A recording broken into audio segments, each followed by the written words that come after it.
और विद्रोह दब गया।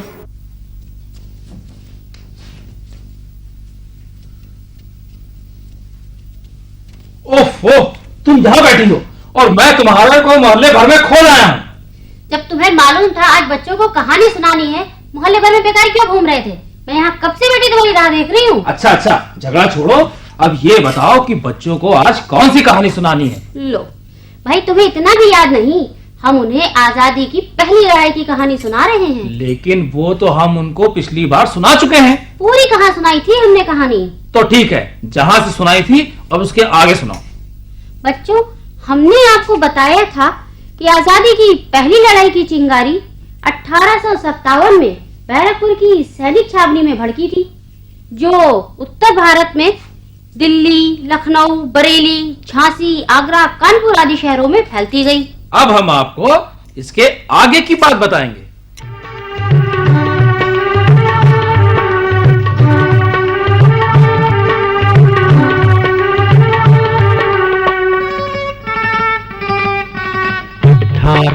सत्तावन में शुरू हुई जंगे आजादी। 1857 में शुरू हुई जंगे आजादी।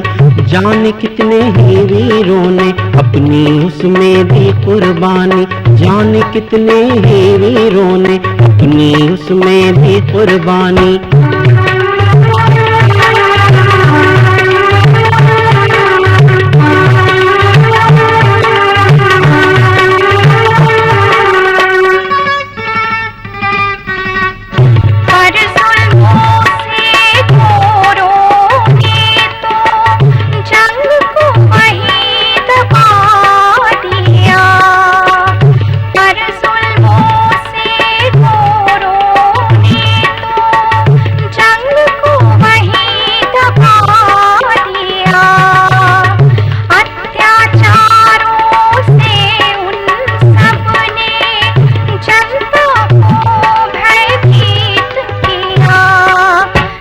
बहुत भारत के सैनिक जंग में कितना खून बहा।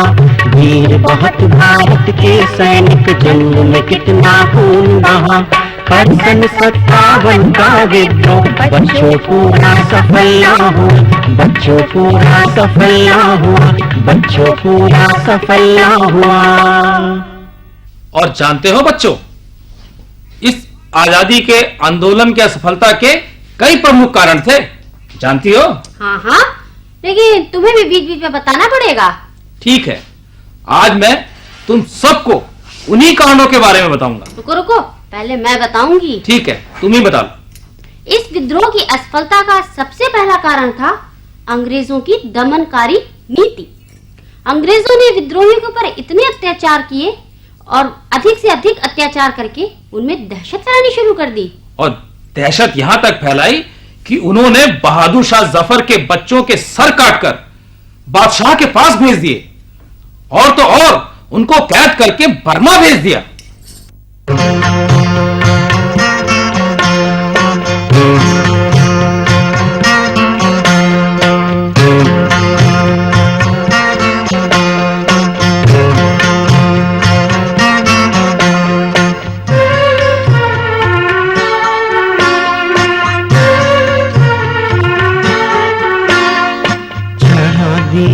वीरों को सूली गाँव ने को जला दिए।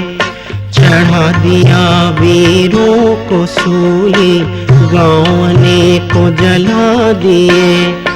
हजारों लोगों को तोपों से गोरों ने फिर उड़ा दिया। हजारों लोगों को तोपों से गोरों ने फिर उड़ा दिया।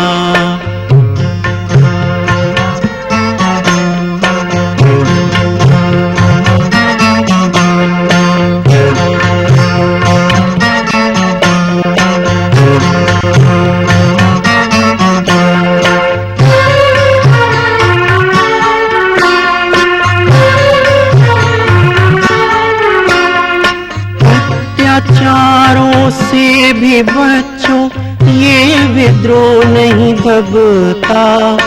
अत्याचारों से भी बच्चों ये विद्रोह नहीं दबता अगर हमारे बागी वीरों को नेतृत्व सही मिलता, अगर हमारे बागी वीरों को नेतृत्व सही मिलता।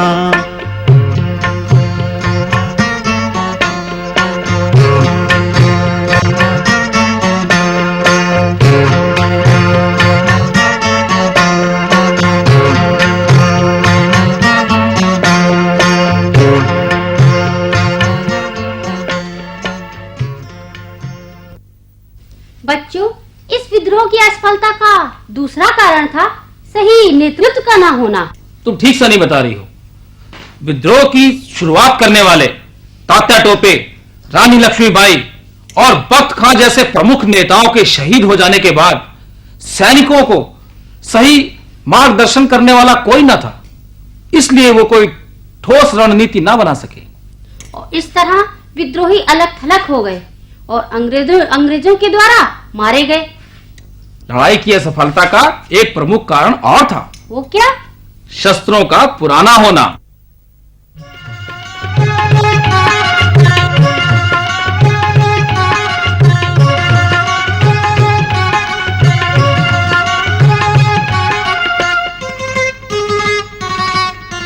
बागी वीरों के शस्त्र पुराने, अंग्रेजों के नए शस्त्र थे। संग लगे हथियारों से फिर बागी कब तक लड़ते रहते। बागी जब तक गोली भरते, गोले उन पर आकर गिरते, उन्हीं पुराने शस्त्रों से भी बागी मरते दम तक लड़ते। बच्चों, इन कारणों के अलावा हमारे विद्रोही सैनिकों के पास अच्छी संचार व्यवस्था भी नहीं थी। और जानते हो बच्चों, अच्छी संचार व्यवस्था ना हो तो इसका क्या नतीजा होता है? क्या होता है?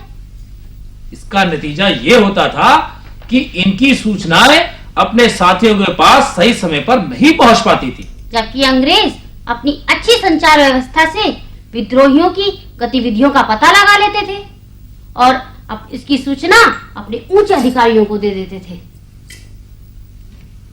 ये कहानी सुनाते सुनाते तुम क्या सोचने लगे? ओह, मैं विद्रोह की असफलता के कुछ और कारणों को याद करने की कोशिश कर रहा था। अच्छा, तो पहले ये बताओ, हमने अब तक कौन कौन से कारण बताए? पहला कारण था अंग्रेजों की दमनकारी नीति। और दूसरा? हाँ बताओ, तुम बताओ। और दूसरा कारण था सही नेतृत्व का अभाव। हाँ, और तीसरा कारण था विद्रोहियों के शस्त्रों का पुराना होना। समझ गई? और चौथा कारण था? चौथा कारण भी तुम्ही को बताना है। हाँ, चौथा कारण था भारतीयों के पास उचित संचार व्यवस्था का अभाव। हाँ हाँ, याद आ गया। क्या? विद्रोह की असफलता का एक प्रमुख कारण और था। क्या? बता दूं? हाँ, अंग्रेजों का समुद्र पर नियंत्रण। हाँ, समझ ये गई? ठीक कहा तुमने।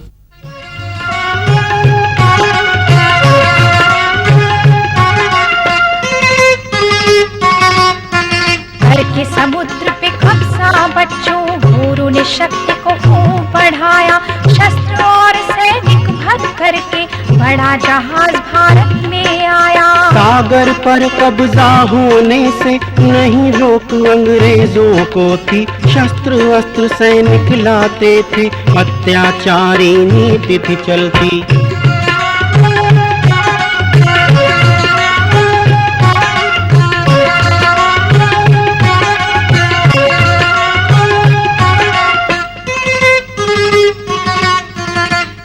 कारणों से ही बच्चों जंग सफल नहीं हो पाई, पर आहुति देकर वीरों ने आजादी की अलख जगाई, आजादी की अलख जगाई, आजादी की अलख जगाई।